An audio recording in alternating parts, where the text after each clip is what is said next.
Hello audience, तपाईँहरूलाई स्वागत छ मिम नेपाल प्रेजेन्स पोडकास्टमा। आजको हाम्रो गेस्ट हुनुहुन्छ किशोर अधिकारीज्यू। उहाँ अहिले ब्राइट फ्युचर कलेजमा आबद्ध हुनुहुन्छ। उहाँलाई वेलकम गरौँ। किशोरजी आरामै? आरामै। धन्यवाद सर। सरले यो मौका दिनुभयो। केही मेरा कुराहरू राख्ने अवसर प्राप्त भयो। म सरलाई थ्याङ्क यू भन्न चाहन्छु। कस्तो जाँदैछ त अहिले? ठिकै छ।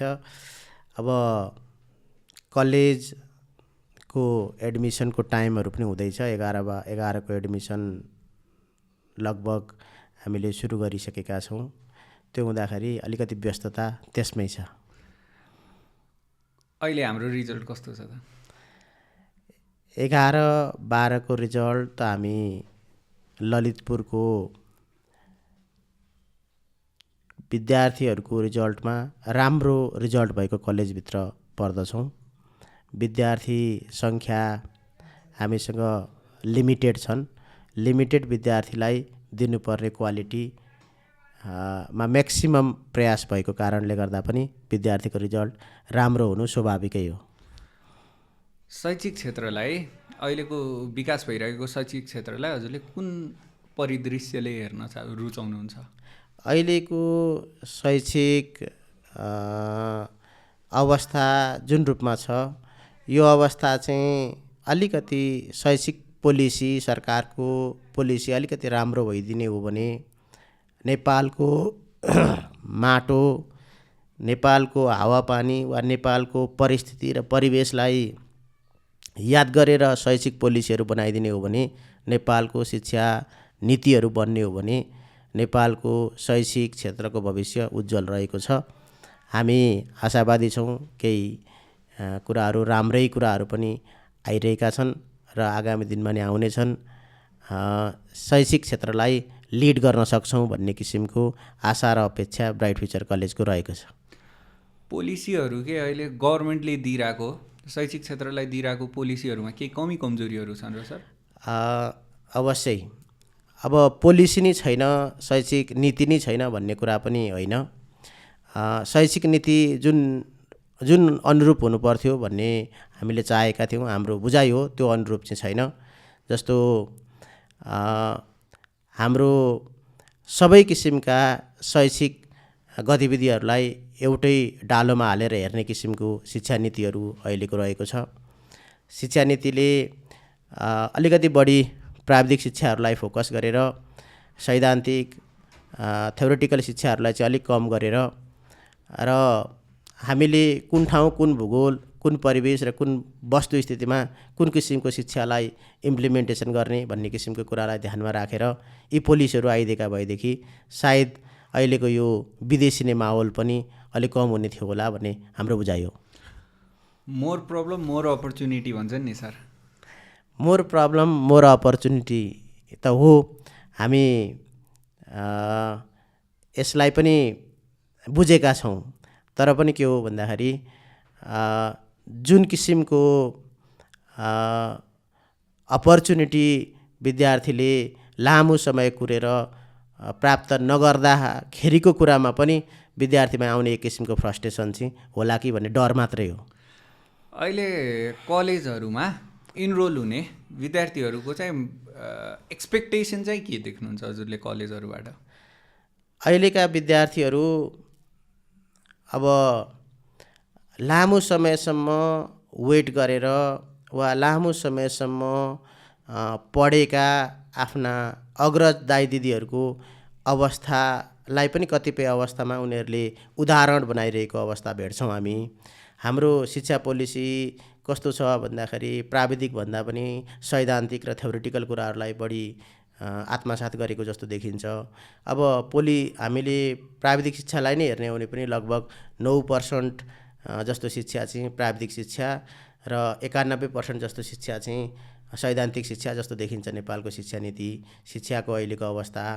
त्यो हेर्दाखेरि देशमा पाउने अपर्च्युनिटी अलिक कम भए जस्तो, विदेशी नै कुराहरू चाहिँ अलिक त माहौल बन्दै गइरहेको अहिलेको युवा पिँढीहरूको बुझाइ चाहिँ त्यस्तो देखिएको पाइन्छ। तर कति कुराहरू सरकारले निर्देशित गरिरहँदाखेरि पनि कलेजहरूले त्यो बााउन्ड्रीहरू त पार गर्न सक्छन् नि त। किन भन्दा विद्यार्थीहरूसँग नर्मल्ली टचमा कलेज हुन्छ। कलेजसँग हुँदाखेरि जस्तो हजुरको सैद्धान्तिक शिक्षा अनि हजुरको प्र्याक्टिकल नलेजहरू, प्र्याक्टिकल क्लासेसहरू त्यो यदि हामीले बढाउँदै लिएर गयौँ भनेपछि सरकारले नगर त भनेको छैन। अवश्य तपाईँको कुराप्रति म एकदम त्यो कुरालाई एक्सेप्ट गर्छु।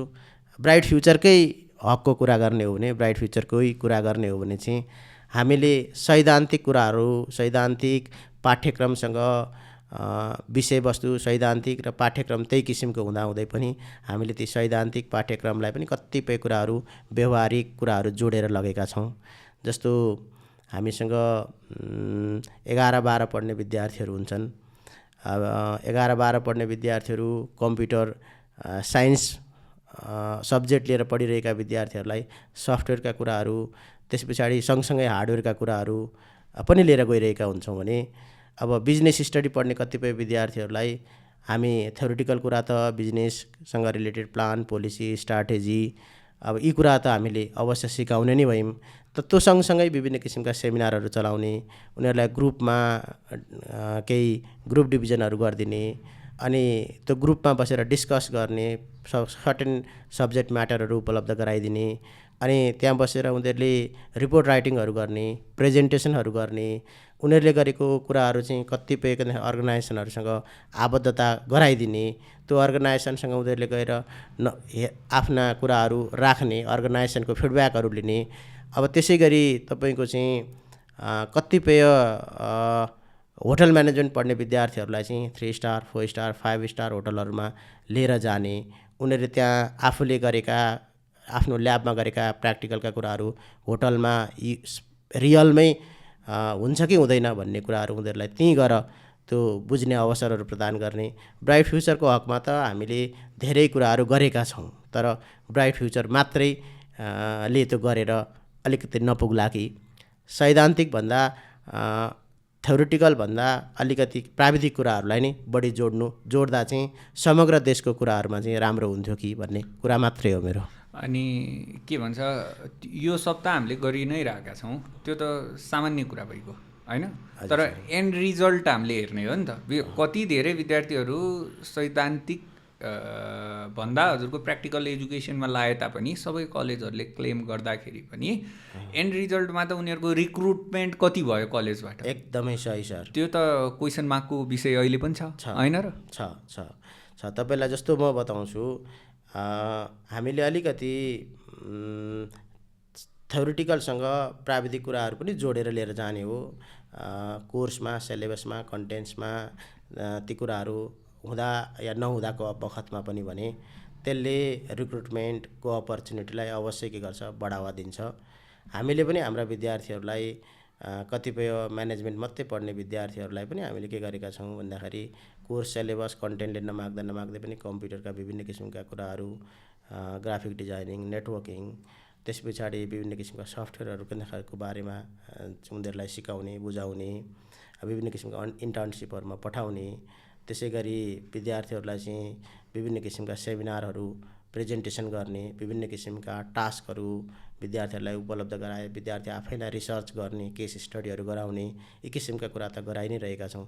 यसैले त ब्राइट फ्युचरको के त भन्दाखेरि विद्यार्थीले पाउने अपर्च्युनिटी अरू कलेजका विद्यार्थीले पाउने अपर्च्युनिटीभन्दा बढिरहेको कुरामा हामी क्लेम गर्न सक्छौँ नि। अहिले पनि हाम्रो कलेजहरूमा अब माथिबाट हेरौँ ब्राइट फ्युचर भन्दा नि अरू नेपालको शैक्षिक शिक्षामा अरू कलेजहरूमा पनि कम्पनीहरू, जुन मल्टिनेसनल कम्पनीहरू छन्, तिनीहरूले डाइरेक्ट कलेजलाई अप्रोच गर्नुभन्दा जुन बाहिरको हजुरको परिवेश अनुसार चाहिँ बाहिर कलेजलाई डाइरेक्ट अप्रोच गर्छन्। किन भन्दा मेन पावरको सबभन्दा सजिलो सोर्स त कलेजै हो नि। तर के भन्छ, बाहिर भ्याकेन्सी खोलेर बाहिर इन्टरभ्यू लिने, कलेजलाई अप्रोच नगर्ने, विश्वास नहुने मेन रिजन चाहिँ के होला? त्यो चाहिँ अहिलेको कलेजहरूले विद्यार्थीहरूलाई दिनुपर्ने क्वालिटीका कुराहरूमा एस्योरेन्स गर्न नसकेको कुराहरू सायद बाहिर जानु नै यसको मेन रिजन होला भन्ने लाग्छ। तर अब हाम्रा विद्यार्थीको हकमा हामीले दिने कुराहरूको हकमा चाहिँ त्यो अलिकति नहोला कि। त्यसैले गर्दाखेरि समग्रतामा हामी के गर्दैछौँ भन्ने कुराको जानकारी सबै कलेजहरूले बाहिर आफूलाई प्रेजेन्स गर्न नसक्नु पनि यो एउटा समस्या होला भन्ने लाग्छ मलाई। ग्रुमिङको पनि अर्को आस्पेक्ट छ। कस्तो भन्दाखेरि विद्यार्थीहरूलाई बच्चैदेखि त्यो हिसाबको इन्भाइरोमेन्टै मिल्दैन। जस्तो नर्सरी पढ्ने बच्चाले केही नभने पनि 8-10वटा किताब लिएर स्कुल गइरहेको हुन्छ नि सर। हुन्छ। त्यो किताबहरूको खासै तात्विक महत्त्व त छैन। किन भन्दा आजकल हामी फ्लेक्सबाट पढाउँछौँ, भिडियोबाट पढाउँछौँ होइन। अहिले के भन्छ इरेजेबल हामीसँग ट्याब्लेटहरू उपलब्ध छ। तर ती शिक्षालाई आधुनिकतालाई हामी कोप अप नगरिकन त्यही हाम्रो पुरातात्विक शिक्षा प्रणालीमा जानुको रहस्य चाहिँ के, त्यसमा चाहिँ हजुरले अहिले गार्जेनहरू पनि त्यो लेभलमा किन सोच्न सकिरहेको छैन? त्योभन्दा नि एडमिनिस्ट्रेसन कलेजहरू चाहिँ किन त्यो लेभलमा सोच्न सकिरहेको छैनन्? अब यस्तो हो सर, सामान्यतया के हो भन्दाखेरि विद्यार्थीलाई किताबको भारी बोकाउने काम त्यो राम्रो अवश्य होइन।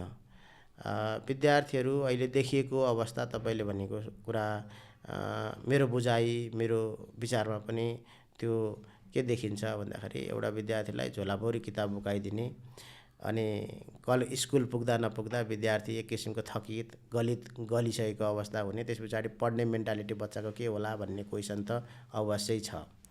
त अब त्योभन्दा फरक अलिकति लेटेस्ट टेक्नोलोजी आधुनिक तरिकाले चाहिँ स्कुल कलेजले आफ्ना पठन पाठनलाई लगिदिएको भएदेखि अवश्य पनि के हुन्थ्यो भन्दाखेरि तपाईँ हामीले भने जस्तो बाहिर सबैले त्यो किसिमको मेन पावरको अपर्च्युनिटी, त्यो किसिमको मेन पावरहरू खोज्नुहुन्थ्यो होला भन्ने मलाई लाग्छ। अब तर यो ट्रेडिसनल कुराहरू, यो ट्रेडिसनल प्र्याक्टिसहरू जहिलेसम्म स्कुल कलेजहरूले अँगाल्छन् त्यो किसिमको कुराहरूले चाहिँ हाम्रा विद्यार्थीको इफिसियन्सीमा क्वेसन मार्क्स रहि नै रहन्छ र यी कुराहरूलाई बिस्तारै हामीले हटाउनुपर्छ, यिनीहरूलाई कम गर्नुपर्छ भन्ने कुराहरू मेरो पनि बुझाइ हो। यसमा कुनै हजुरले यसरी हटाउन सकिन्छ भन्ने कुनै हजुरको सोच, प्रोस्पेक्ट त्यस्तो किसिमको केही छ सर? सकिन्छ, अवश्य सकिन्छ। किनभने अब हामीले के गर्नुपर्छ, थिम बेस स्टडीलाई फोकस गर्नुपर्छ। यो थिम बेस स्टडीलाई फोकस गर्दै जाने हो भनेदेखि हामीले किताबका भारी बोकाउनु पर्ने, किताबको कता भन्दाखेरि कपीको कताखेरि चाहिँ लोड बच्चालाई दिनुपर्ने, यी कुराहरू हट्दै जान्छ नै। अब कलेजमा वा स्कुलमै बच्चाहरूलाई चाहिँ सर्टेन टास्कहरू दिने, त्यहीँ के त प्रोजेक्ट वर्कहरू गराउने, त्यो प्रोजेक्ट वर्क चाहिँ कन्टिन्युस प्रोजेक्ट वर्कहरू गराउने, त्यो किसिमको कामहरू हामीले गऱ्यौँ भनेदेखि यो किसिमका कुराहरू कम हुन्छन्। जस्तो मैले मेरो सामान्य बुझाइ स्कुलकै कुरा गर्दाखेरि चाहिँ जस्तो हामीले नेपालका हेरिटेजहरू पढाउँदैछौँ भने विद्यार्थीलाई हेरिटेजमै लिएर जाने, त्यहाँको अवस्थाहरूको बारेमा ब्रिफिङ गर्ने, सबै कुराहरू बताउने, त्यस पछाडि बच्चाहरू कलेज आउँछन्, के अरे स्कुल आउँछन्, स्कुल आइसके पछाडि उनीहरूलाई आफ्ना त्यो दिनभरिको क्रियाकलापको बारेमा उनीहरूले आफ्नो 2 दिन 3 दिन 4 दिन कति दिन लगाएर रिपोर्टहरू बनाउने हुन्। त्यो उनीहरूको क्षमता अनुसार, उनीहरूको उमेर अनुसार, उनीहरूको साइकोलोजी अनुसार त्यो भन्दाखेरि चाहिँ केस स्टडीहरू गराउने, त्यस पछाडि के त भन्दाखेरि चाहिँ ती कुराहरू चाहिँ कतिपय अवस्थामा आफूले डिस्प्ले गर्ने ठाउँमा डिस्प्लेहरू गर्ने, प्यारेन्ट्सहरूलाई बोलाएर किन ती कुराहरूको बारेमा जानकारी गराउने, आफ्ना बच्चाहरू कति टाठा कति बाठा भइसकेका रहेछन्, हामीले कति बच्चाहरूको बारेमा केयर गर्न सकेका छौँ, कति सकेका छैनौँ भन्ने कुराहरूको बारेमा जानकारी गराउने, बुझाउने हो भनेदेखि हाम्रा यी पढाइहरू चाहिँ अलिक प्र्याक्टिकल बेसका पनि हुन्छन्। बच्चाले रियलमै के त भन्दाखेरि चाहिँ हेरिटेज के हो, त्यो हेरिटेजभित्र चाहिँ कुन के भन्दाखेरि चाहिँ हाम्रा चाहिँ यो प्राचीन ऐतिहासिक चाहिँ चिजहरू चाहिँ पर्दा रहेछन् भन्ने कुरा पनि उनीहरूले थाहा पाउँछन्, लिस्टिङ गर्छन्, त्यहाँ जान्छन्, बुझ्छन्, त्यस पछाडि त्यो ब्रिफिङ गर्न सक्छन्, त्यसको बारेमा इच एन्ड एभ्रिथिङ बच्चाहरूले रिपोर्टहरू बनाउँछन्। यो किसिमको कुरा चाहिँ पढाइ चाहिँ अलिकति दीर्घकालीन पनि हुन्छ, बच्चालाई प्र्याक्टिसेबल पनि हुन्छ, नलेजेबल पनि हुन्छ। तर अब किताब मात्रै घोकाइदिने या पढाइदिने कुराले चाहिँ हामीले बच्चालाई गतिलो पनि बनाउन सक्दैनौँ र यसले दिने कि त आउटपुट पनि गतिलो बन्न सक्दैन भन्ने ठम्याइ हाम्रो हो। अप्रोचै चेन्ज भएन सर नर्मल्ली कलेजहरूको फेरि अर्को एस्पेक्ट पनि के छ भन्दाखेरि बिजनेस भइसक्यो। सेवा भन्दा नि शिक्षा चाहिँ बिजनेस भइसक्यो। त्यो पनि हाई रेटमा जुन हिसाबको हजुरको प्राइस बढिरहेको छ, कलेजको इन्फ्रास्ट्रक्चर उही छ, त्यही पनि अहिले हजुरको रेटै हेर्ने भनेपछि सामान्य परिवारले अफोर्ड गर्न नसक्ने जस्तो भइसकेको छ। यो सब एस्पेक्ट हेर्दाखेरि के अहिले शिक्षा साँच्चीकै जुन हिसाबको मूल्य र मान्यता अनुसार चलेको हो त्यही हिसाबले अगाडि बढिरहेछ त, कि एउटा बिजनेस इन्टायर बिजनेस सपना बेच्ने बिजनेस भएर बसेको छ? अब एजुकेसन बिजनेस त हुँदै होइन। अब यसलाई बिजनेसभन्दा अलिक फरक तरिकाले नै हेर्नु पर्ला।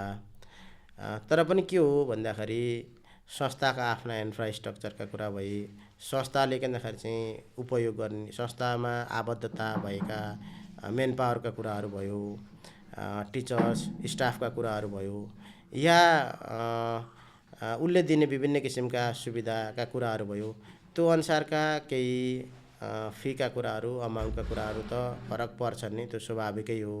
तथापि के हो भन्दाखेरि हामीले हाम्रो जस्तो शैक्षिक संस्था चलाउने व्यक्तिहरूले चाहिँ हामीले के बुझ्नुपर्छ भन्दाखेरि अल्टिमेटली हामी प्यारेन्ट्सलाई दिएको सेवाबाट, बच्चालाई दिएको सुविधाबाट हामीले प्यारेन्ट्सलाई खुसी पारेर बच्चालाई के त राम्रो बनाएर हामी चल्नुपर्ने। हाम्रो फाइनेन्सिङ वा फन्डिङ त्यही सोर्स भएको कारणले गर्दाखेरि हाम्रो अल्टिमेट उद्देश्य चाहिँ प्यारेन्ट्सलाई दिने अधिकतमभन्दा अधिकतम सुविधा, प्यारेन्ट्सलाई दिने अधिकतमभन्दा अधिकतम के त सेटिस्फ्याक्सन, र बच्चालाई हामीले अधिकतम गर्न सक्ने के त भन्दाखेरि यो शैक्षिक गतिविधिमा इन्भल्भमेन्ट वा इनरोलमेन्ट, वा उनीहरूलाई के त चाहिँ शैक्षिक क्षेत्रबाट उनीहरूलाई के त चाहिँ उनीहरूको गतिविधिलाई अधिकतम उनीहरूले आफ्नो अपर्च्युनिटीहरू ग्राब गर्न सक्ने अवसरको सिर्जना गर्न चाहिँ हाम्रो पहिलो जिम्मेवारी हो। अब दोस्रो कुरा चाहिँ के रह्यो भन्दाखेरि हामीले जे जति एक्टिभिटिजहरू गर्छौँ हरेक एक्टिभिटिजहरूमा हाम्रो प्यारेन्ट्सको सहयोग र समर्थन रहनै पर्छ। त्यसमा हामीले होइन, हुँदैन वा नकार्ने भन्ने किसिमका कुरा हुँदै होइन। प्यारेन्ट्सको सहयोग, प्यारेन्ट्सको समर्थन, प्यारेन्ट्सको सन्तुष्टि, प्यारेन्ट्सको सेटिस्फ्याक्सन, बच्चाको ओभरअल डेभलपमेन्टका निमित्त हामी दिनरात खटिरहेका हुन्छौँ। त्यो हाम्रो खटाइमा प्यारेन्ट्सले गर्नुभएको आर्थिक, नैतिक, भौतिक सबै किसिमका सहयोगहरू नै हाम्रो के त भन्दाखेरि अगाडि बढ्ने आधार हुन् भन्ने हाम्रो बुझाइ हो। तर जुन हिसाबको मूल्य मान्यताका कुरा चलिरहेछन् प्र्याक्टिकल लाइफमा चाहिँ त्यस्तो देखिँदैन नि सर। हजुरले त्यो कुरालाई मान्नुहुन्छ कि नकार्नुहुन्छ? किन भन्दा हजुरको कलेजको फीहरूको एस्पेक्टले जुन रेसियोले बढिरहेको हुन्छ, अनि टाई, कपडा भन्यो, ड्रेस भन्यो, ड्रेसको पनि अलग फन्डा छ, त्यही अनुसार किताबका कुराहरू, किताब चेन्ज, ओभरअल एस्पेक्टले हेर्नुहुन्छ भनेपछि यो त पुरै बिजनेस हो होइन र? होइन, मैले सरको यो कुरामा चाहिँ सहमत जनाइन। किन जनाइन त भन्दाखेरि अब tie, belt, each and everything, किताब, कपी स्कुल कलेजको कम्पाउन्डबाटै के त भन्दाखेरि प्यारेन्ट्सलाई दिनुपर्छ भन्ने कुरामा सामान्यतया म सहमत छैन है। यो कुरामा म सहमत छैन। म आबद्ध रहेको यो चाहिँ प्राइभेट कलेजहरूको संस्था हिसानको कोषाध्यक्षको हैसियतले, ललितपुर जिल्लाको कोषाध्यक्षको हैसियतले पनि म यो कुरामा सहमत छैन। अब हो के त भन्दाखेरि हामीले बच्चाहरूलाई दिने शैक्षिक गतिविधिहरूमा हामी अब्बल हुनुपर्छ। हामीले केही कुराहरू हाम्रा शैक्षिक भन्दाखेरि चाहिँ गतिविधिहरूलाई चुस्त दुरुस्त बनाउनका निमित्त बच्चालाई अनुशासित बनाउनु पर्ने, युनिफर्महरू बच्चाहरूको एकरूपता हुनुपर्ने, यी कुराहरू हाम्रा छँदैछन्। प्राइभेट संस्थाहरू सामान्यतया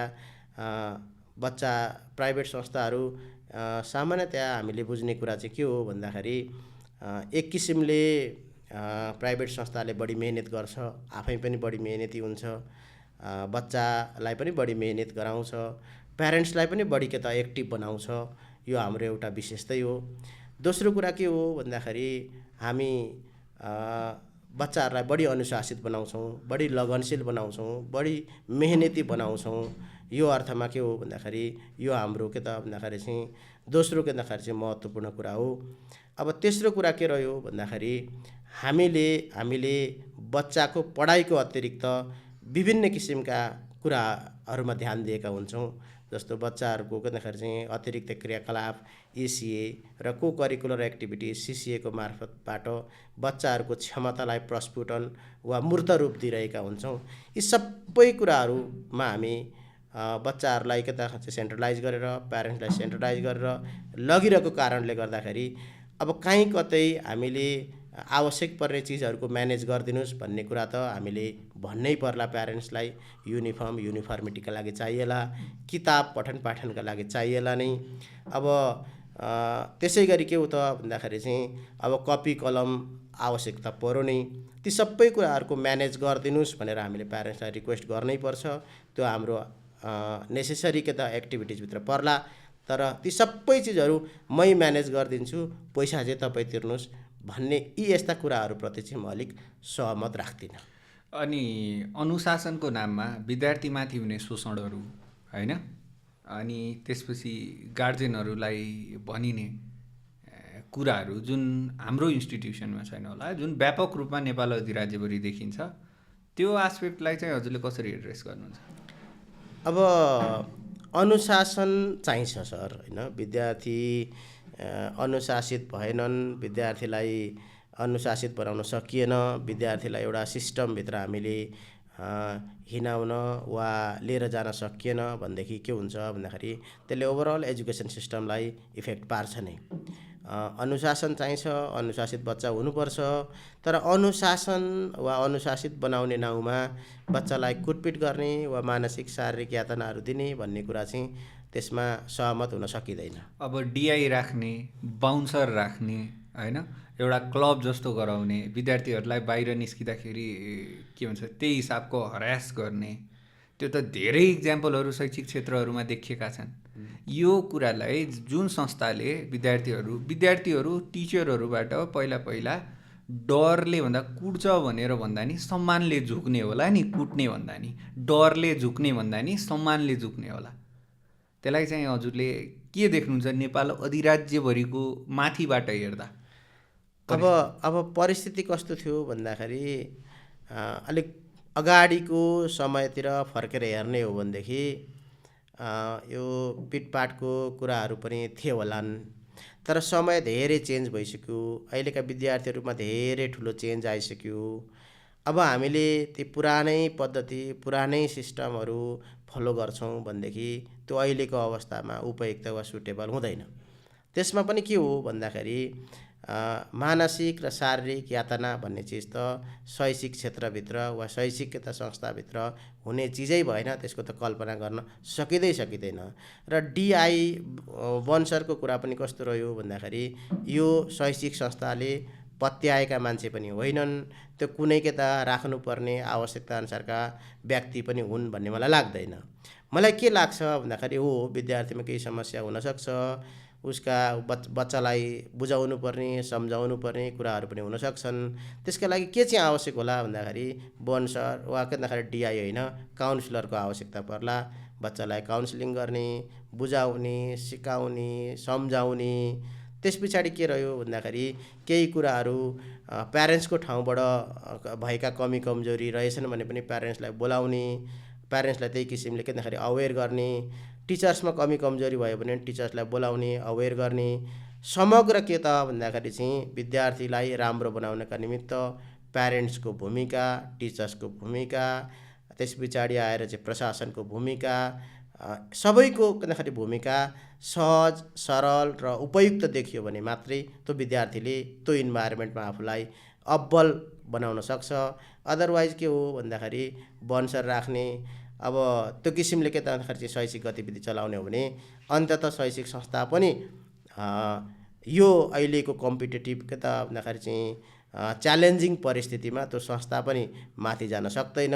त्यसले पनि आफूलाई उँधो गतिमै के भन्दाखेरि चाहिँ दिन प्रतिदिन देख्नु पर्ला भन्ने मलाई लाग्छ। र प्यारेन्ट्स बच्चाको जो कोहीले पनि यो कुरालाई पचाउनुहुन्न। अब अहिले पशुलाई त पिटेर एकातिर लिएर जान खोज्दाखेरि बटारेर अर्कातिर जान्छ। यी त हाम्रा विद्यार्थी हुन्, केही न केही कुराहरू जानेका छन्, बुझेका हुन्छन् र यो किसिमका गतिविधि अवश्य नै मानवीय होइनन् र यी गतिविधिलाई प्रोत्साहन दिनु हुँदैन भन्ने हाम्रो बुझाइ हो। तर त्यो जस्तो थ्योरिटिकल छ त्यति सजिलो छैन। अहिलेको बेला झन् विद्यार्थीहरूलाई कुट्ने कलेजहरूको प्रायोरिटी अलि बेसी हुन्छ। विद्यार्थीहरूमाथि शोषण हुने, उनीहरू मानसिक रूपमा आफै दबावमा हुन्छन्, कोर्सको प्रेसर हुन्छ, त्यही माथि घर छोडेर काठमाडौँको आस्पेक्टमा त टाढा घर छोडेर काठमाडौँ आइरहेका हुन्छन्। उनीहरूलाई एक्लो अनुभव भइरहेको हुन्छ। त्यो साइकोलोजिकल लेभलमा गएर मान्छेलाई ट्रिट गर्ने भन्दा विद्यार्थीहरूलाई हरास गर्ने, कुट्ने, त्यही माथि कोर्सको प्रेसर छ। कोर्स पनि आजकल 3 टर्मको हुन्छ, फेयर पनि त्यही अनुसार पर्छ। बिजनेसै भइसकेको छ पुरै सिस्टम होइन। त्यो फेरि अर्को दुर्भाग्य के छ भन्दाखेरि प्यारेन्ट्सहरूको एट्र्याक्सन त्यस्तै कलेजहरूमा छ। त्यसलाई हजुरले कुन एस्पेक्टले देख्नुहुन्छ र विद्यार्थीहरूले अबको दिनमा राम्रो कलेज चुज गर्दा कुन एस्पेक्टले चुज गर्दाखेरि चाहिँ ठिक हुन्छ जस्तो देख्नुहुन्छ? मैले अघि पनि भनिसकेँ, यो फिजिकल र मेन्टल टर्चर यो शैक्षिक परिपाटीको कुनै पनि ठाउँबाट जोडिने चिजै होइन। यसलाई टोटल्ली के गर्नुपर्छ भन्दाखेरि चाहिँ हटाउनुपर्छ। यदि त्यस्ता कलेजहरू, त्यस्ता शैक्षिक संस्थाहरूलाई कुनै ठाउँबाट कसैले राम्रो हो भनेर भेरिफिकेसन गर्न खोजिन्छ भने पनि ती चिजहरू सही होइनन्। कलेजले पनि आफूलाई सच्याउनुपर्छ, शैक्षिक संस्थाले पनि सच्याउनुपर्छ र अहिलेको ग्लोबल कन्टेक्स्टलाई पनि हामीले हेर्नुपर्छ। हामी धेरै पछाडि छौँ हाम्रो शैक्षिक पद्धतिमा, तथापि हामीले हाम्रो ग्लोबल चाहिँ एजुकेसनल सिस्टमलाई हेर्ने हो भने पनि फिजिकल र मेन्टल टर्चर टोटल्ली के त भन्दाखेरि हटिसकेको अवस्था हो। हामी त्यतातिर जानै हुँदैन। मैले तपाईँलाई त्यो अनुरोध गर्छु पहिलो पटक। दोस्रोचोटि चाहिँ अब कस्ता संस्थाहरू चाहिँ विद्यार्थीले हेर्नुपर्छ, खोज्नुपर्छ वा कुन कस्ता संस्थाहरूमा चाहिँ विद्यार्थीको आबद्धता हुनुपर्छ त भन्ने जुन तपाईँको क्वेसन हो, त्यसमा चाहिँ सबभन्दा पहिलो मेरो विद्यार्थी भाइ बहिनीहरू, अभिभावकलाई के अनुरोध छ भन्दाखेरि सबभन्दा पहिले तपाईँले त्यो शैक्षिक संस्थाको प्रोमोटर्स, लगानीकर्ताहरू कस्तो हुनुहुन्छ भन्ने कुरामा ध्यान दिनुहोस्। कुनै बिजनेसम्यानले खोलेको संस्था हो या कुनै के त भन्दाखेरि चाहिँ विशुद्ध शैक्षिक क्रियाकलापहरूमा आबद्धता रहनुभएका व्यक्तित्वहरूले खोल्नुभएको सङ्घ संस्था हो या कस्तो किसिमको भन्दाखेरि चाहिँ अर्गनाइजेसन हो, त्यो एक किसिमले तपाईँले त्यसलाई मोरलेस हेर्नुपर्छ, मेरो अनुरोध। दोस्रो कुरा चाहिँ के भयो भन्दाखेरि अब दोस्रो कुरामा चाहिँ त्यो स्कुल या कलेजभित्र कस्तो किसिमको टिचर्सको टिम छ त, कस्तो किसिमको फ्याकल्टीको टिम छ, उहाँहरूको एकाडेमिक एक्सिलेन्स कस्तो रहेको छ, इन्भाइरोमेन्ट के रहेको छ, कस्तो किसिमको इन्भाइरोमेन्टमा बच्चाहरू पढ्दै आएका छन्। दोस्रो हेर्नुपर्ने कुरा त्यो होला टिचर्सको टिम, फ्याकल्टीको टिम। त्यस पछाडि त्यहाँभित्र उपलब्ध हुने इन्भाइरोमेन्ट, एकाडेमिक इन्भाइरोमेन्ट छ कि छैन, कस्तो किसिमको इन्भाइरोमेन्टमा बच्चाहरू अगाडि बढिरहेका छन् त भन्ने कुरालाई हेर्नु पर्ला। तेस्रो कुरा चाहिँ के हुनसक्छ भन्दाखेरि अब हामीले विद्यार्थीहरूले पढ्ने पढाउने इन्भाइरोमेन्ट हेरिसकेपछि, बुझिसकेपछि हामीले ध्यान दिनुपर्ने कुरा अर्को के हुनसक्छ भन्दाखेरि त्यहाँभित्रको इन्फ्रास्ट्रक्चर कस्तो किसिमको रहेको छ त। इन्फ्रास्ट्रक्चर पनि के हो भन्दाखेरि एक हदसम्म विद्यार्थीलाई आवश्यक पर्ने कुरा हुन्, जस्तो पुस्तकालयका कुराहरू हुनसक्छ, ल्याबहरूको कुराहरू हुनसक्छ, आफ्ना पठन पाठन गर्ने क्लासका कुराहरू हुनसक्छ।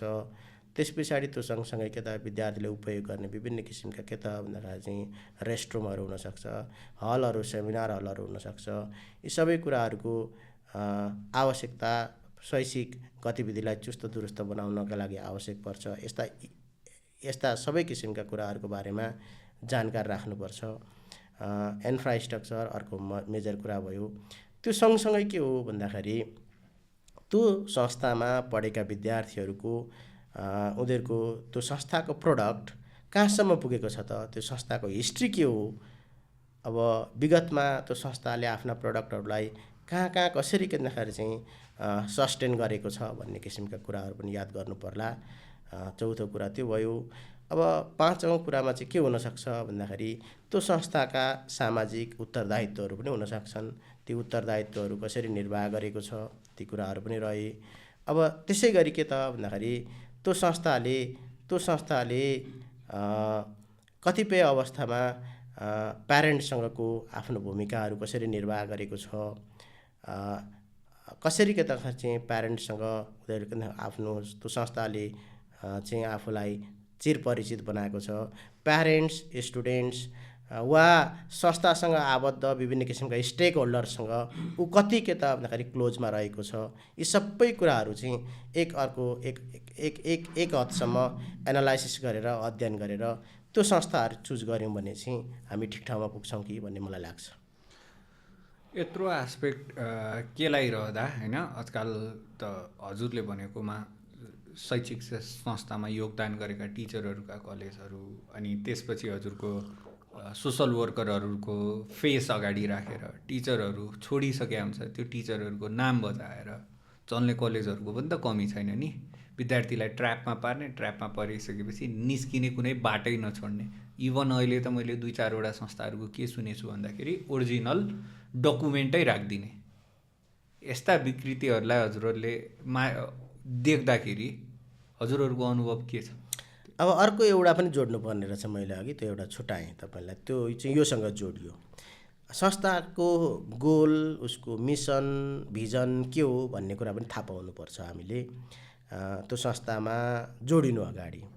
अब कतिपय संस्थाहरूले तपाईँको आफ्नो उद्देश्यहरू एकदम छोटो राख्छ, छोटो उद्देश्य, एकदम तत्कालका किन्दाखेरि चाहिँ बेनिफिट जस्ता कुराहरू सोचिन्छ भनेदेखि ती किसिमका संस्थाहरू विद्यार्थीको प्रायोरिटीमा नपर्दा राम्रो हुन्छ भन्ने मेरो बुझाइ हो। अब जहाँसम्म तपाईँले भन्नुभयो पुराना टिचर्सहरूको फोटो राख्ने या पुराना टिचर्सहरूको नाम लिस्टै गर्दाखेरि चाहिँ राखिराख्ने, या पहिलेका राम्रा कुराहरू जे छन् त्यसलाई कन्टिन्यू राख्ने स्टिल छुटिसक्दा पनि, या त गर्दाखेरि चाहिँ कुनै किसिमको के त भन्दाखेरि चाहिँ नभएका कुराहरूलाई पनि फन्डाको रूपमा अगाडि ल्याउने जुन किसिमका सङ्घ संस्थाहरू रहेका छन्, शैक्षिक सङ्घ संस्थाहरू, त्यो किसिमको गतिविधि लामो समयसम्म जाने गतिविधि होइन। त्यसले चाहिँ के गर्छ भन्दाखेरि अस्वस्थ इन्भाइरोमेन्टलाई बढुवा दिन्छ र जुन किसिमले के त शैक्षिक वातावरण चाहिँ निर्माण हुनुपर्ने हो, जुन किसिमको वातावरणमा बच्चा विद्यार्थी भाइ बहिनीहरूले पढ्न पाउनुपर्ने हो, त्यो इन्भाइरोमेन्टलाई बिगार्ने वा नकारात्मक रूपमा टिका टिप्पणी गर्ने माहौल बनाउने बाहेक अरू खासै त्यसले त्यत्रो लामो समयसम्म तात्विक अर्थ राख्छ जस्तो मलाई लाग्दैन।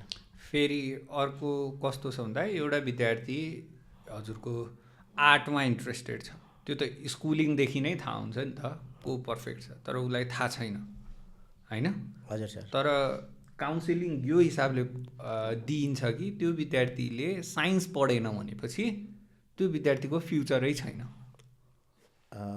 मैले भन्ने गरेको छु अभिभावकसँग भेट हुँदाखेरि, सबभन्दा पहिलो कुरा चाहिँ हामीले सब्जेक्ट छान्ने वा कुन फिल्डमा आफू जाने भन्ने कुरा चाहिँ विद्यार्थीको नितान्त व्यक्तिगत निर्णय हो। मैले अभिभावकहरूलाई, प्यारेन्ट्सहरूलाई भेट्दाखेरि पटक पटक भन्ने गरेको छु, शिक्षकले वा टिचर, शिक्षक वा प्यारेन्ट्स कसैले पनि हामीले विद्यार्थीले पढ्ने भन्ने विषयमा चाहिँ इन्टरफेयर गर्नु हुँदैन। मेरो भनाइ, मेरो बुझाइ यही हो। अब गर्ने हो के त भन्दाखेरि विद्यार्थीले म यो सब्जेक्ट पढ्छु, यसरी पढ्छु भन्ने किसिमको एउटा माहौल विद्यार्थीमा हामीले बनाइदिनुपर्छ। जस्तो कोही विद्यार्थीले म चाहिँ साइन्स पढ्छु भन्ने किसिमको कुरा गरिसके पश्चात अब बल्ल उसलाई हामीले ग्रुमिङ गर्नुपर्छ। साइन्समा कसरी पढ्ने, के पढ्दा के हुन्छ, कसरी भन्दाखेरि चाहिँ साइन्समा हामी के भन्दाखेरि अब्बल बन्नुपर्छ भन्ने किसिमको पाटो त्यस पछाडि हामीले सिकाउने बुझाउने होला। तिमी जबरजस्ती साइन्स पढ, म्यानेजमेन्ट पढ भन्यो भने यसले बच्चालाई सही ट्र्याकमा होइन गलत ट्र्याकमा लिएर जान्छ। बच्चाले पनि केही गर्न सक्दैन, त्यसको के त भन्दाखेरि चाहिँ रियाक्सन स्वाभाविक रूपमा प्यारेन्ट्समा पनि पर्न जान्छ। त्यसैले प्यारेन्ट्सहरू जति पनि अभिभावकहरू हुनुहुन्छ उहाँहरूलाई मेरो अनुरोध, तपाईँ हामीले कुन सब्जेक्ट बच्चाले पढ्ने भन्ने किसिमको कुराको निर्णयकर्ता बच्चा स्वयंलाई छाडिदिनुपर्छ। बच्चाले म यो सब्जेक्ट पढ्ने भनिसकेपछि त्यो सब्जेक्टमा अब्बल कसरी बनाउने भन्ने किसिमको क्रियाकलापमा चाहिँ तपाईँ हाम्रा कदमहरू, तपाईँ हाम्रा के भन्दाखेरि सहयोग सपोर्टहरू हुनुपर्छ।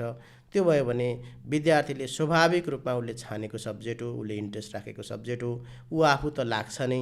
त्यसमा काहीँ कतै कमी कमजोरी हुँदाखेरि बिचबिचमा हामीले बच्चाहरूलाई चाहिँ तिम्रो बाटो यता है, यस्तो है भनेर हामीले सम्झाइ बुझाइ गरिराख्यो भने उसले जुन ठाउँ पुग्छु भनेर जुन किसिमको उद्देश्य वा लक्ष्य राखेर त्यो सब्जेक्ट पढेको छ त्यो ठाउँसम्म पुर्याउन वा त्यो लक्ष्य मिट गराउनमा हामी सफल हुन्छौँ। यदि यस्तो भयो भनेदेखि त्यो बच्चाको हितमा पनि हुन्छ स्वाभाविक रूपमा, त्यस पछाडि प्यारेन्ट्सको पनि के त हितमा हुन्छ र पढाउने शैक्षिक सङ्घ संस्थाहरूको पनि त्यो हितमा हुन्छ। त्यसले सबैलाई विन विनको पोजिसनमा लिएर जान सक्छ। होइन अब हामीले जबरजस्ती गऱ्यौँ, मेरो इच्छा यो थियो तिमी त्यही पढ्नुपर्छ, त्यो पढेनौ भनेदेखि चाहिँ हुँदैन भनेर प्यारेन्ट्सले फोर्स गर्न थाल्यौँ भनेदेखि त्यसको के त भन्दाखेरि नेगेटिभ इम्प्याक्ट बच्चामा त पर्छ नै। त्यसको के भन्दाखेरि चाहिँ साइड इफेक्ट कुनै न कुनै रूपले प्यारेन्ट्सले पनि चुकाउनुपर्छ र त्यस्तरी पढाउने सङ्घ संस्थाहरूले पनि आफ्ना रिजल्टका गतिविधिहरू बाहिर देखाइरहनु पर्दा त्यो संस्थाले पनि आफूले मूल्य चुकाएको के भन्दाखेरि चाहिँ अनुभूति गर्ने दिनहरू आउँछ। त्यसैले मेरो अनुरोध सबै अभिभावकहरूलाई, सबै विद्यार्थी भाइ बहिनीहरूलाई एसईको रिजल्ट आएको छ, अब 11को क्लासहरू जोइन गर्नुपर्ने दिन आउँदैछ। छिट्टै हामी एडमिसन गरि नै रहेका छौँ, एडमिसनको क्याम्पेनहरू सुरु भइ नै रहेको छ। यो अवस्थामा भाइ बहिनीहरूले आफूलाई के भन्दाखेरि चाहिँ के कुरामा चाहिँ आफूलाई तयारी गराउनुपर्छ भन्दाखेरि मैले पढ्ने सब्जेक्ट यो हो, बिकज अफ दिस कारणले गर्दाखेरि यो कारणले गर्दाखेरि मैले यो सब्जेक्ट पढ्ने हो, मेरो लाइफको भन्दाखेरि गोल यो हो, लाइफको एम यो हो, म यति वर्ष पछाडि म यो सब्जेक्ट पढेर यो ठाउँमा पुग्नेछु, त्यसका लागि मलाई प्यारेन्ट्सले गर्नुपर्ने सपोर्ट यो हो, यो सपोर्ट प्यारेन्ट्सले गरिदिनुहोस्, यो सपोर्ट चाहिँ मलाई के भन्दाखेरि चाहिँ इन्स्टिट्युसन कलेजहरूले गरिदिनुहोस् भन्ने किसिमको आग्रहमा एउटा अन्डरस्ट्यान्डिङ बनाएर हामीले विद्यार्थीलाई चाहिँ त्यो इन्भाइरोमेन्टभित्र लिएर गयौँ भनेदेखि त्यसले दिने रिजल्ट विद्यार्थीका लागि पनि राम्रो हुन्छ, अभिभावकका लागि पनि राम्रो हुन्छ, कलेजका लागि पनि राम्रो हुन्छ, समग्र राष्ट्रका निमित्त पनि उसले गर्न सक्ने योगदान एकदमै अब्बल रूपमा देखा पर्न सक्छ भन्ने मेरो आग्रह, मेरो बुझाइ र मेरो अनुरोध पनि हो। सामान्यतया विद्यार्थीको जिम्मामा छोडिन्छ, त्यो अहिले भर्खर त्यो लेभलसम्म नेपाली सोसाइटी पुगिसकेको छ जसमा चाहिँ हजुरको सबै चिजको रेस्पोन्सिबिलिटी विद्यार्थी तँलाई के पढ्नु छ भन्ने हिसाबले होइन। तर साइकोलोजिकल लेभलमा मान्छेलाई हरेक दिन हिट गरिन्छ के।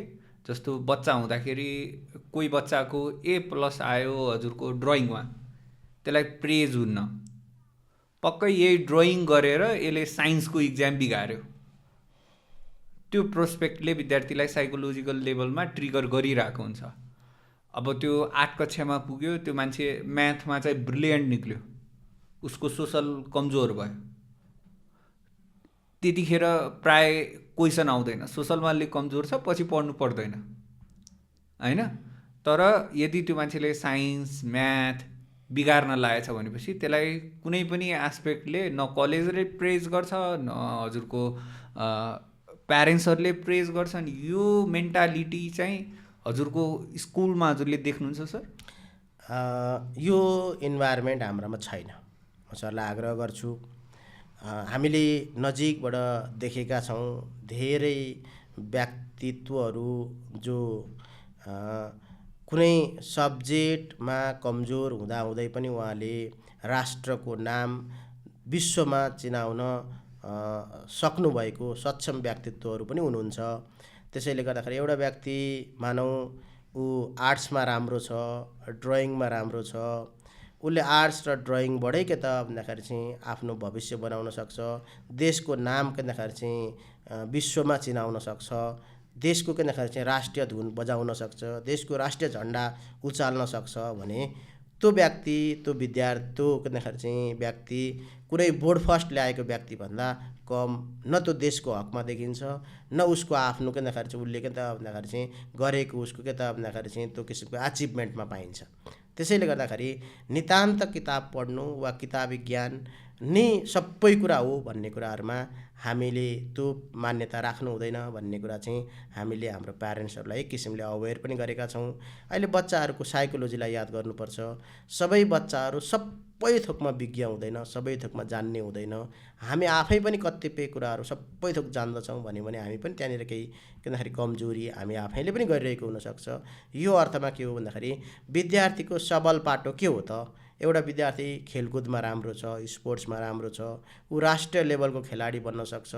उसले के त देशको नाम किनखेरि चाहिँ देश विदेशमा के त भन्दाखेरि चाहिँ फैलाउन सक्छ, देशको किनखेरि चाहिँ राष्ट्रिय झन्डा उचाल्न सक्छ, राष्ट्रिय धुनहरू बजाउन सक्छ भने उसलाई हामीले त्यही म्याथको फर्मुला वा त्यही साइन्सको किनखेरि चाहिँ केमिकल रियाक्सनका किन इक्वेसनहरू घोकाउनुपर्छ भन्ने मान्यताबाट हामी अलिकति माथि उठ्नुपर्छ भन्ने कुरा चाहिँ हामीले हाम्रो प्यारेन्ट्सलाई बुझाउने वा सजग वा एक किसिमको के त इन्ट्रेक्सनमा उहाँहरूलाई राख्ने यी कार्यहरू चाहिँ हाम्रा नियमित गतिविधिभित्र पर्छन्। त्यो हुनाले गर्दाखेरि तपाईँले भने जस्तै के त भन्दाखेरि ड्रइङ गर्ने विद्यार्थी A+ ल्याउँछ, ड्रइङमा A+ ल्यायो तर तैँले अर्को सब्जेक्ट बिगारिस् बाबु वा नानी भन्ने किसिमको इन्भाइरोमेन्ट नबनाउनुहोस् भन्ने किसिमको आग्रह हामीले विगत धेरै वर्ष अगाडिदेखि गर्दै आइरहेका कुराहरू हुन्। त्यसैले आजसम्मको दिनमा आइपुग्दाखेरि चाहिँ यो किसिमका क्रियाकलापहरू हाम्रो संस्थाभित्र चाहिँ काहीँ कतै छिटपुट छन् भनेदेखि त्यसलाई अब अझै पनि किनखेरि चाहिँ केही गर्न सकिएला। तर आम रूपमा यो किसिमको बुझाइ चाहिँ हाम्रो संस्थामा आबद्ध विद्यार्थी, प्यारेन्ट्स र टिचर्सहरूमा स्वयं हामीमा पनि यो किसिमका कुराहरू हुनु हुँदैन र छैन भन्ने हाम्रो बुझाइ हो। तर बाहिरको इन्भाइरोमेन्ट त त्यस्तो देखिँदैन सर, होइन? प्र्याक्टिकल्ली हेर्दाखेरि चाहिँ कहीँ न कहीँ हामी पनि त्यही फेजबाट माथि निक्लेको हो। रेपुटेटेड संस्थामा पढ्दा पढ्दै पनि राम्रो काउन्सिलिङ नपाउँदाखेरि आफ्नो डेस्टिनेसनबाट भट्केको पनि त हुनसक्छ। त्यो एक्सपिरियन्स मसँग मजाले छ। एउटा चाइल्ड साइकोलोजीमा कस्तो कस्तो इफेक्ट पर्छ त्यो कुरालाई मैले अनुभव गरेर आएको छु। त्यो एस्पेक्टले मैले कहीँ न कहीँ हजुरले पनि अनुभव गर्नुभएको छ र कहीँ न कहीँ हजुरको बच्चाले पनि अनुभव गरेर आएको छ। हजुर, म, हजुरको बच्चा एउटा प्रतिनिधि पात्र मात्रै हो, तर त्यो लुप चलिरहेको छ कि। सबैभन्दा दुःखद कुरा चाहिँ के हो भन्दा त्यो लुपमा गइरहेछ। हजुरले आफ्नो बच्चालाई त्यस्तै गराउनु भयो, हजुरको बच्चाले फेरि आफ्नो पीडालाई बिर्सेर फेरि आफ्नो बच्चालाई पनि त्यस्तै बनाउँदैछ। त्यो लुप चाहिँ कहिले ब्रेकडाउन होला सर, कि यो यस्तो चलिरहेछ? यो समय र परिस्थितिको परिवर्तन सँगसँगै यी कुराहरू क्रमशः हट्दै जान्छन् नै। हामीले चाहेर या नचाहेर पनि यी कुराहरू बिस्तारै प्रविधि अहिलेको विभिन्न टेक्नोलोजीले बच्चाहरूलाई, प्यारेन्ट्सहरूलाई अवेर गराउने नै छ। तथापि के हो भन्दाखेरि यस्ता किसिमका कुराहरूमा सम्बद्ध शैक्षिक सङ्घ संस्थाहरूले प्यारेन्ट्सलाई भन्नुपर्ने, गर्नुपर्ने, किनखेरि चाहिँ विभिन्न किसिमको इन्ट्रेक्सनमा पार्टिसिपेट गराउनुपर्ने, रिसोर्स पर्सन थ्रु किनखेरि चाहिँ बताउनुपर्ने, बुझाउनुपर्ने, यी जिम्मेवारीहरू पुरा गर्दै जानुपर्छ। त्यसमा ब्राइट फ्युचरले आफ्ना जिम्मेवारी पुरा गर्दै गरेको कुरा यहाँलाई जानकारी गराउँछु। दोस्रो कुरा के रह्यो भन्दाखेरि चाहिँ अब यी यस्ता किसिमका कुराहरू चाहिँ अब काहीँ कतै लुप्सको रूपमा अहिले पनि छन् भन्ने किसिमका कुराहरूमा चाहिँ अब मैले सबै किसिमका कुराहरूमा नहोला, काहीँ पनि छँदै छैन यस्ता किसिमका कुरा भनेर त भन्दिनँ। तथापि के हो भन्दाखेरि यी कुराहरू ठिक होइनन् भन्ने कुरा चाहिँ मैले कम्तीमा भन्न सक्छु। हामीले विद्यार्थीको क्षमता, उस बच्चाको इच्छा, विद्यार्थीको इच्छा, योग्यता, भित्री इन्ट्रेस्ट के छ भन्ने कुरालाई ध्यानमा राखेर त्यो बच्चालाई बेलैदेखि त्यतैपट्टि हामीले त्यही वेमा लिएर जान सक्यौँ भने त्यो बच्चाले अन्ततः सबै थोकमा आफूलाई अब्बल साबित गर्न सक्छ भन्ने हाम्रो बुझाइ हो। र हामीले गर्नुपर्ने कुरा पनि त्यही नै हो। हामीले सबै बच्चाहरू सबै थोकको विज्ञ हुन सक्दैनन्, सबै थोक जान्ने सक्दैनन्। बच्चालाई जे कुरा चाहिँ उसलाई बढी के त भन्दाखेरि चाहिँ बच्चा फोकस गर्छ, बच्चाले बढी इन्ट्रेस्ट राख्छ, त्यो कुराहरूमै हामीले बढी लिड गर्न सक्यौँ भने त्यो बच्चाले आफ्नो जीवनमा सफलता पाएको अनुभूति गर्छ। प्यारेन्ट्सले पनि सदा किनखेरि चाहिँ त्यो आफूलाई सुखी अनुभूति गर्नुहुन्छ। तर हामीले जबरजस्ती त्यही किसिमका कुरा जुन पुरानो चाहिँ परम्परागत पद्धति हो। म्याथ साइन्स इङ्ग्लिसै गतिलो हुनुपर्छ, त्यही किसिमको कुराहरू पढ्नुपर्छ। चाहे पनि पढ, नचाहे पनि पढ, तिम्रो लागि नभए नि मेरै लागि भए नि पढ भन्ने किसिमको कुरा लिएर गयौँ भने त्यसले हामीलाई कसैलाई पनि के चाहिँ हाम्रो चाहिँ गन्तव्यसम्म पुर्याउन सहयोग या सपोर्ट गर्दैन भन्ने कुराहरूमा हामीले कम्तीमा ती जानकारीहरू राख्नुपर्छ भन्ने मेरो आग्रह छ। फेरि अर्कोतिर पनि के छ भन्दा अहिले हामीले नेपालको कलेजहरूको लिस्ट निकाल्ने हो भनेपछि होइन, कोही विदेश बसिरहेको जस्तो अनुभव हुन्छ मलाई चाहिँ। त्यो अनुभव हजुरलाई हुन्छ कि हुन्न? नामहरू सुन्दाखेरि कुनै एउटा पर्टिकुलर कलेजलाई नाम नलिउँ होइन, तर त्यो कुराहरू हेर्दा जुन ठाउँमा मान्छेको साइकोलोजी, स्टुडेन्टहरूको, विद्यार्थीहरूको काँचो माटोको साइकोलोजी बनाउने ठाउँमा त्यस्तो इम्प्रेसन दिइयो भनेपछि आफूसँग भएको चिजहरूमाथि गौरवै अनुभव गर्न दिएन भनेपछि कुनै त्यहाँबाट विद्यार्थी कस्तो विद्यार्थीहरू निस्किन्छन् र के यो राष्ट्रको लागि त्यस्ता विद्यार्थीहरू चाहिँ हाम्रोलाई ब्रेन ड्रेन भएर जाँदाखेरि कत्रो इफेक्ट पर्ला सर? स्वाभाविक हो। तपाईँले भन्नुभएको कुराहरूमा बच्चाहरूको त्यो संस्थाहरूको इभन के त भन्दाखेरि चाहिँ हरेक पक्षसँग बच्चाले आफ्नो साइकोलोजीलाई के त भन्दाखेरि चाहिँ जोड्न सक्नुपर्छ। तर अब के रह्यो भन्दाखेरि मेजर कुरा चाहिँ सरकारको पोलिसी नै के त भन्दाखेरि चाहिँ यसमा चाहिँ मेन होला भन्ने मलाई लाग्छ। सरकारले कस्तो किसिमको शैक्षिक गतिविधिलाई कसरी अगाडि बढाउने, देशको शैक्षिक गतिविधिलाई कसरी अगाडि बढाउने, कस्ता किसिमका संस्थाहरूको नाममा के भन्दाखेरि चाहिँ ध्यान दिने, संस्थाहरूको नाम कसरी राख्ने, नेपालीपन झल्किने वा नेपाली मन भन्दाखेरि चाहिँ देखिने, मन छुने खालका भन्दाखेरि चाहिँ गतिविधि आबद्ध भन्दाखेरि संस्थाहरूलाई कसरी बनाउने भन्ने किसिमका कुरा चाहिँ ती नीतिगत कुराहरू पनि होलान् भन्ने मलाई लाग्छ। तथापि हामी शैक्षिक सङ्घ संस्थाहरू चलाउने वा शैक्षिक सङ्घ संस्थाहरूमा आबद्ध हुने व्यक्तिहरूको पनि एउटा नैतिक जिम्मेवारी रहन्छ। सकेसम्म नेपाली मन, नेपाली माटो, नेपालीपन हामीले हाम्रा संस्थाहरूमा दिन सक्यौँ भने त्यो महत्त्वपूर्ण हुन्छ, त्यो राम्रो हुन्छ भन्ने मलाई लाग्छ। प्राय सपना बेचेको जस्तो लाग्दैन? मैले त कलेजहरूलाई त्यसरी टार्गेट गर्न खोजेको होइन, तर सामान्यतया शैक्षिक संस्थाहरू चाहिँ सपना बेच्ने कारखाना जस्तो देखिए अहिले। किन भन्दा हजुरको त्यो कलेजमा पढेको विद्यार्थीहरूको रिक्रुटमेन्ट, पढिसकेपछिका रिक्रुटमेन्टहरूको ग्यारेन्टी पछि कहाँ छन् त्यसको बारेमा कहिले ट्रेसिङ हुँदैन। ती विद्यार्थीहरूलाई अवसर खोज दिनेतिर कहिले राखिन्न। 2-3 वर्ष जति वर्ष एउटा संस्थामा बस्छ त्यति वर्षसम्म सपना देखायो, त्यहाँबाट पास आउट भयो, हामीले चिन्दैनौँ भन्यो। विद्यार्थीहरू कहाँ जाने? त्यो त शैक्षिक संस्थाको गतिविधिभित्र त्यस्तो पर्दैन। मेरो बुझाइ चाहिँ आफ्ना संस्थामा, आफ्ना कलेजमा आबद्ध भएका भाइ बहिनीहरू सर्टेन समय पछाडि एउटा सर्टेन डिग्री लिएर जानु त अब यो परम्परा नै हो। अब हामीले त्यही लेभलमा बसिराख भनेर हामीले त्यो किसिमको गतिविधि गरिरहन मिल्दैन। अब त्यो किसिमको के त भन्दाखेरि एउटा सर्टेन डिग्री लिइसके पश्चात विद्यार्थीहरू त्योभन्दा हायर स्टडिजका लागि अन्त लाग्नुपर्ने वा जानुपर्ने त विद्यार्थीको स्वाभाविक प्रक्रियाभित्रै पर्छ।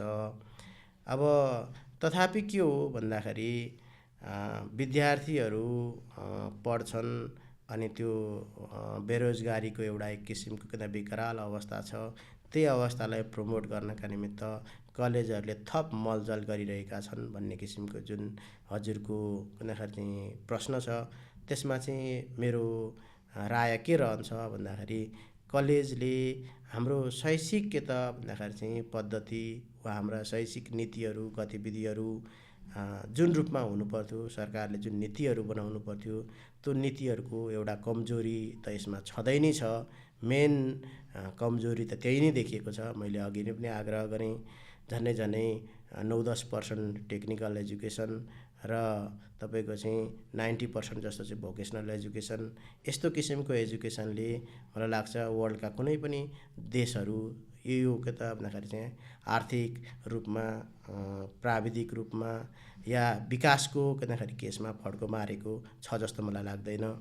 हामीले अहिले चीनकै के त भन्दाखेरि चाहिँ हामी विकासको मोडल हेर्छौँ।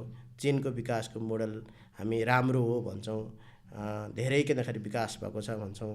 यतिखेर हामीले चीनलाई हेऱ्यौँ भनेदेखि 80% भन्दा बढी प्राविधिक शिक्षा, 20% भन्दा कम चाहिँ थ्योरिटिकल शिक्षामा चीनले आफूलाई लगिरहेको अवस्था हामी पाउँछौँ। अब युरोपकै कन्ट्रीहरूको कुरा गऱ्यौँ भने पनि युरोपियन युनियन लगायतका सङ्घ संस्थाहरूले 60% भन्दा बढी चाहिँ प्राविधिक शिक्षा दिएर बिलो 40% चाहिँ के त थ्योरिटिकल शिक्षालाई लिनुपर्छ भन्ने किसिमका कुराहरू आवाजहरू उठिरहेको अवस्था छ। त्यसैले गर्दा यी सबै के भन्दाखेरि चाहिँ एजुकेसनल सिस्टमलाई हेऱ्यो भनेदेखि नेपालको एजुकेसनल सिस्टम चाहिँ के छ भन्दाखेरि एक हदसम्म तपाईँले भनेको कुरा ठिकै हो, बेरोजगारीको अवस्थालाई चाहिँ बढुवा दिएको हो कि भन्ने किसिमको अनुभूति हामीलाई हुन्छ। किनभने प्राविधिक शिक्षा एकदमै नगण्य, थ्योरिटिकल र एक किसिमको भन्यो भने सैद्धान्तिक कुराहरू चाहिँ बढी गर्ने शिक्षा चाहिँ नेपालमा रहेको कारणले गर्दा पनि यो किसिमको कुरा चाहिँ देखिएको हो। तथापि आफ्नो संस्थाले पनि के गर्नुपर्छ, कलेजहरूले पनि के कुरालाई चाहिँ हेक्का राख्नुपर्छ भने मेरा विद्यार्थीहरू यहाँबाट यो एउटा सर्टेन लेभलको डिग्री हासिल गरिसके पश्चात भोलि मार्केटमा चाहिँ के भयो भन्दाखेरि चाहिँ उनीहरू बेरोजगार रह्यो या खाली आइडियल बस्नु पऱ्यो भने त्यही विद्यार्थीको अनुहार हेरेर थप विद्यार्थीहरू आउने आवश्यकता अहिलेको के भन्दाखेरि मार्केटले त्यो किसिमको के भन्दाखेरि चाहिँ अनुभूति दिँदैन भन्ने किसिमको कुरालाई चाहिँ बुझ्नुपर्छ। त्यसका लागि मेरो हकमा मैले प्रशस्त ध्यान दिएको छु। मेरो विद्यार्थीहरूलाई सकेसम्म मैले के त भन्दाखेरि चाहिँ थ्योरिटिकल भोकेसनल सँगसँगै के गरेको छु भन्दाखेरि प्र्याक्टिकल कुराहरूमा अब्बल बनाउँदै लगेको छु। मलाई लाग्छ मेरा ब्याचलर्स पढ्ने विद्यार्थीहरू 4th इयरसम्म पुग्दा नपुग्दा सबै विद्यार्थीहरू कुनै न कुनै ठाउँमा इनरोलमेन्ट भएका छन्। 2-5 विद्यार्थी थोरै पर्सेन्ट नगर्ने विद्यार्थीहरू जसले के त भन्दाखेरि चाहिँ आफ्नो भोलि अहिले तत्कालको के भन्दाखेरि चाहिँ जब अपर्च्युनिटीको आवश्यकता फिल गर्दैन भन्ने उनीहरूको त्यो कुरा चाहिँ एक हदसम्म होला। नत्र जो विद्यार्थीले मलाई केही मैले गर्नुपर्छ भन्ने किसिमको अनुभूति गर्छन् ती विद्यार्थीहरूलाई कुनै न कुनै ठाउँमा उनीहरू मार्केटमा आफू के त भन्दाखेरि रेस्पेक्टेड तरिकाले इनरोलमेन्ट भएका छन् भन्ने मेरो बुझाइ र मेरो क्लेम पनि हो। इनरोलमेन्ट इम्प्लोइमेन्टको त कुरा भयो, तर नेपालमा अर्को समस्या पनि के छ भन्दाखेरि एन्टरप्रेन्योर स्किलमा चाहिँ कहिले पनि वर्क गरिन्न बच्चादेखि, होइन? त्यसमा चाहिँ विद्यार्थीहरूलाई जस्तो अहिले दिल्ली मोडलमा छ, केजरीवालको गभर्मेन्टले के गरेको छ भन्दा एकजना मान्छेलाई एउटा विद्यार्थीलाई 2000 दिएर होइन जाऊ यसबाट चाहिँ एन्टरप्रेन्योर स्किल डेभलप गर भन्ने हिसाबले प्रमोट गरेको छ, जसमा चाहिँ विद्यार्थीहरूले जस्तो हजुरको हर्लिक्सको रिप्लेसमेन्ट लेटेस्ट उनीहरूको के भन्छ सबैभन्दा ठुलो एचिभमेन्ट हो। विद्यार्थीहरूले भर्खर पढिरहेको 10 पढिरहेको विद्यार्थीहरूले त्यतिसम्म सोच्न मिल्यो, त्यति त हामीले पनि दिन सक्छौँ नि, होइन र सर? यो सोचनीय विषय हो। हामीले वास्तवमा हाम्रो शिक्षालाई त्यही रूपमा डोर्याउन सक्नु पर्थ्यो, पोलिसी लेभलले त्यही किसिमले बन्नु पर्थ्यो। एउटा यसमा कमजोरीको कारणले पनि हामी पछाडि पऱ्यौँ, पहिलो कुरा त। दोस्रो कुरा चाहिँ के हो भन्दाखेरि तपाईँले भन्नुभएको ठिक हो, हामी जागिरे मानसिकताबाट मात्रै बच्चालाई अगाडि लिएर जान्छौँ। यो कुरा चाहिँ अलिकति यसलाई सुधार्न सकियो भनेदेखि यसले बच्चाको भविष्यमा वा समग्र के भन्दाखेरि चाहिँ समाज वा देशको पक्षमा पनि यसले योगदान गर्न सक्थ्यो भन्ने किसिमको कुरामा म सहमत छु। मैले मेरा आफ्ना विद्यार्थीहरूलाई चाहिँ केही कुराहरू अवेर पनि गरिरहेको छु। यो अर्थमा फेरि हाम्रो के छ भन्दाखेरि आर्थिक रूपले पनि त्यो कुराहरू केही हदसम्म म्याच्योर हुनुपर्ने, सामाजिक रूपले पनि समाजमा घुलमिल हुन सक्नुपर्ने, अब एक किसिमले मानसिक रूपमा पनि विद्यार्थीहरूलाई त्यो तयारी अवस्थामा लानुपर्ने भएको कारणले गर्दाखेरि अलिकति एउटा सर्टेन लेभल कम्तीमा 11-12मै त्यो किसिमका कुराहरू नहोला। ब्याचलर्सको अन्तिम इन्टेक लास्ट इन्टेकसम्म पुग्दाखेरि चाहिँ वा उनीहरूले अन्तिम सेमिस्टरको के भन्दाखेरि अटेम्प गरिरहँदाखेरि चाहिँ विद्यार्थीलाई यी किसिमका कुराहरूमा अवेर वा यी किसिमका कुराहरूमा रिवार्ड गर्ने किसिमका कुराहरू मैले पनि गर्ने गरेको छु। र केही विद्यार्थीहरू मेरो मार्केटमा उनीहरूले राम्रै किसिमका यो किसिमको के त इन्टरप्रेन्योरसिपको छाप छोडेको अवस्था पनि अहिले म सम्झिरहेको छु। तर त्यो त बच्चैदेखि ग्रुमिङ भएन भनेपछि त्यो प्रोस्पेक्टले मान्छेले सोच्दैन यस्तो अवसर पनि छ भन्ने। क्यापिटलमा त यस्तो स्थिति छ, यो हिसाबले हामीले सोच्न सकेको छैनौँ। हुम्ला, जुम्ला, कालिन्चोक यस्तो एरियामा चाहिँ कहाँ सकिन्छ? हामीले त्यो त सोच्नै परको कुरा भयो। त्यहाँ त अझै शिक्षाको क्षेत्रमा किताबै पुग्दैन। यो तपाईँले भन्नुभएको सही हो। हाम्रो शैक्षिक क्षेत्र शैक्षिक भन्दाखेरि चाहिँ अहिले 17को पनि हामी झन्डै हामी मध्याहमा आइपुग्न लागिसक्यौँ। अब वैशाख जेठदेखि शैक्षिक सत्र गर्ने हो भने हामी साउनको बिचतिर आइपुगिसक्यौँ। अहिलेसम्म पाठ्य पुस्तकहरू ठाउँसम्म नपुगेका कुरा त हामीले दिनदिनैको समाचारहरू ठुल्ठुला चाहिँ राष्ट्र दैनिकीका हेडलाइनहरू बन्दै आइरहेका छन्। यसमा त हामी सर्वविदितै छौँ। अब यसमा चाहिँ के हो भन्दाखेरि सरकारका फेरि पनि त्यहीँ ठोकिन्छ, सरकारको पोलिसी गतिलो भएन, शैक्षिक भन्दाखेरि क्रियाकलापलाई सरकारले प्राथमिकतामा राखेन कि भन्ने कुरा नै हामीले भन्ने कुरा होला जस्तो लाग्छ मलाई। दोस्रो कुरा के हो भन्दाखेरि फेरि अर्को पनि त्यहीँ जोड्छु। जस्तो हुम्ला जुम्लाका कुरा गऱ्यौँ। अब हुम्ला जुम्ला के त भन्दाखेरि चाहिँ हामीले सबैले हुम्ला जुम्ला भन्ने गर्छौँ। हुम्ला जुम्ला वास्तवमै के हो भन्दाखेरि चाहिँ विभिन्न किसिमका एक्टिभिटिजका लागि पोटेन्सियल एरिया पनि हो। जस्तो हामी त्यही भन्दाखेरि हुम्लातिरका स्याउहरूका कुरा गरिरहेका छौँ। विभिन्न किसिमका के त भन्दाखेरि चाहिँ औषधिजन्य भन्दाखेरि चाहिँ जडीबुटीका कुराहरू गरिरहेका छौँ।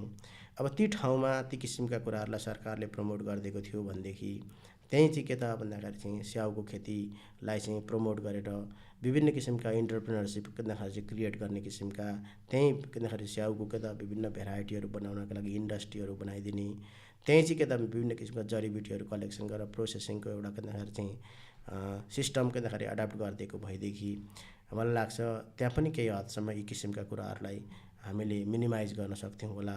यो अनइम्प्लोइमेन्टका प्रब्लमहरूलाई कम गर्न सक्थ्यौँ होला। या के त भन्दाखेरि चाहिँ हामीले विद्यार्थीलाई प्र्याक्टिकल बेस एजुकेसन त्यही माटो सुहाउँदो दिन सक्थ्यौँ होला। पाठ्य पुस्तक त्यही किसिमको बनाउन सकेको भएदेखि स्याउको खेती कसरी गर्ने, स्याउको बाट चाहिँ कुन भेराइटीका कस्ता चिजहरू बनाउन सक्छौँ। अब हामीले त्यही भन्दाखेरि स्याउलाई भन्दाखेरि चाहिँ प्रयोग गरेर महँगा के त अनेकौँ चिजहरू चाहिँ व्हिस्कीदेखि लिएर अनेक चिजहरू चाहिँ नेपालमा ल्याएर खाइरहेको अवस्था त अहिले पनि छँदैछ। तिनै चिजहरू चाहिँ त्यही ठाउँमा प्रमोट गरिदिएर त्यसैलाई ब्रान्डिङ गरेर विदेशमा पनि बेच्न सक्ने किसिमका कुराहरू हुन्थ्यो होला। हामीले के गर्यौँ त भन्दाखेरि त्यहाँको नेपालको माटो, नेपालको हावापानी, नेपालको भूगोल सुहाउँदो किसिमको के त भन्दाखेरि शिक्षा नीति हुनुपर्थ्यो। हाम्रा शैक्षिक नीतिहरूमै के भयो त भन्दाखेरि कुनै न कुनै रूपले के भयो भन्दाखेरि एउटै डालोमा सबैलाई हाल्ने गोल मोटोलमा के त भन्दाखेरि चाहिँ शिक्षा नीतिहरू तयार भए। यी नीतिहरूले चाहिँ हामीलाई के गर्दैन भन्दाखेरि हामीले पार्टिकुलर विषयवस्तु वा पार्टिकुलर ठाउँ विशेषलाई के भन्दाखेरि फोकस गरेर हामीले हाम्रा कामहरू गर्न अप्ठ्यारो परिरहेको कुरा चाहिँ हो जस्तो मलाई लाग्छ। तर सबै कुराहरूको दोष सरकारलाई लगाएर आफू अथोरिटेटिभ डिसिजन मेकिङ पोजिसनमा बसिराख्दा हजुर ललितपुर जिल्लाको हिसानको कोषाध्यक्ष रहिरहँदाखेरि सबै चिजको दोष त सरकारलाई मात्रै लगाउँदाखेरि के त्यो लेभलको रेस्पोन्सिबिलिटी बोध कहीँ न कहीँ देखिन्छ त सर? मैले सरलाई अनुरोध के गरेँ भने हामी प्राइभेट संस्थाहरूमा आबद्ध शैक्षिक गतिविधि सञ्चालन गर्ने संस्थामा रहेका जति पनि व्यक्तिहरू छौँ, हामीले हाम्रो ठाउँबाट गर्न सक्ने कुराहरूमा हामीले हाम्रो भूमिका निर्वाह गर्नै पर्छ। हाम्रो फर्स्ट प्रायोरिटी के हुन्छ भन्दाखेरि पोलिसीलाई नै चेन्ज गर्ने भन्ने त हामीले हुँदैन। पोलिसीभित्र रहेर हामीले काम गर्नुपर्छ। त्यो पोलिसीभित्र रहेर काम गरिरहँदाखेरि हाम्रो प्रायोरिटीमा के पर्छ त भन्दाखेरि सकेसम्म हाम्रा अभिभावक, विद्यार्थी, हामीसँग रहेका स्टेक होल्डर्सहरूसँग नजिकको सम्बन्ध राखेर हाम्रा शैक्षिक गतिविधिलाई अगाडि बढाउनु पर्ने हाम्रो पहिलो जिम्मेवारी हुन्छ। हामीले त्यो कुरालाई पहिलो प्रायोरिटीमा राखेर काम गर्नुपर्छ। दोस्रो कुरा चाहिँ के हो भन्दाखेरि यति हाम्रा गतिविधि गरिरहँदाखेरि यी गतिविधिहरूले हाम्रो समाजलाई कति भन्दाखेरि चाहिँ सबल बनाउनलाई सहयोग गरेको छ, हाम्रो देशलाई कति के त यसले के त राम्रो अथवा यसको के भन्दाखेरि जिडिपीदेखि लगायत विभिन्न किसिमका कुराहरूमा चाहिँ प्रमोट गरेको छ भन्ने कुरा हाम्रो यसमा पनि हाम्रो हेक्का रहनु जरुरी छ। हामीले यी कुराहरूलाई नजरअन्दाज गरेका छैनौँ। तर कुरा के हो भन्दाखेरि हामीले हिँड्ने बाटो, हामीले के अगाडि बढ्ने के भन्दाखेरि चाहिँ गन्तव्यसम्म पुग्नका निमित्त हामीलाई कम्तीमा मोटामोटी बाटोको रूपरेखा त त्यही पोलिसीले नै बनाइदिने हो। पोलिसीमै समस्या भयो भनेदेखि हामीले कुनै न कुनै रूपमा चाहेर पनि केताखेरि चाहिँ हाम्रा कुराहरू सरकारलाई केताखेरि चाहिँ भन्ने वा नभन्ने जे भनिरहँदा पनि ती कुराहरू चाहिँ हामीसँग जोडिन्छन् नि। त्यसैले हामी के भन्छौँ भन्दाखेरि हामीसँग सम्पूर्ण स्टेक होल्डर्सहरूसँग सरकारले समन्वय गरोस्, सरकार केताखेरि चाहिँ त्यो किसिमको कुराहरूमा चाहिँ सँगै बसियोस्, एक किसिमको एउटा इन्ट्रेक्सन होस्, एउटा पोलिसी केताखेरि सबैले केताखेरि चाहिँ एक्सेप्ट गर्ने किसिमका पोलिसी बनोस्, देशको दूरदराजका केताखेरि चाहिँ कुराहरूलाई पनि त्यहाँ केताखेरि चाहिँ इन्टिग्रेटेड गरियोस्, सबै कुराहरूलाई इन्टिग्रेटेड गरेर अहिलेको जस्तो के त भन्दाखेरि गोलमोटोलको केताखेरि चाहिँ पोलिसी नभएर एक किसिमको पोलिसी बन्यो भनेदेखि यसले चाहिँ के गर्छ भन्दाखेरि सबैलाई केताखेरि सहज तरिकाले समग्र देशलाई पनि यसले के गर्छ भन्दाखेरि चाहिँ अगाडि बढाउनलाई महत्त्वपूर्ण भूमिका खेल्छ भन्ने लाग्छ। त्यसको यो सब कुराहरू सरकारलाई बुझाउने रेस्पोन्सिबिलिटी चाहिँ कसको रहेछ त सर? एक हदसम्म हामी यो शैक्षिक गतिविधिहरू सञ्चालन गर्ने हामी पनि जिम्मेवार छौँ। तर के रह्यो भन्दाखेरि सरकारको समग्र पोलिसीको स्टेक होल्डर्सहरूमध्ये एउटा स्टेक होल्डर्स मात्रै हामी होलाौँ भन्ने हाम्रो बुझाइ छ।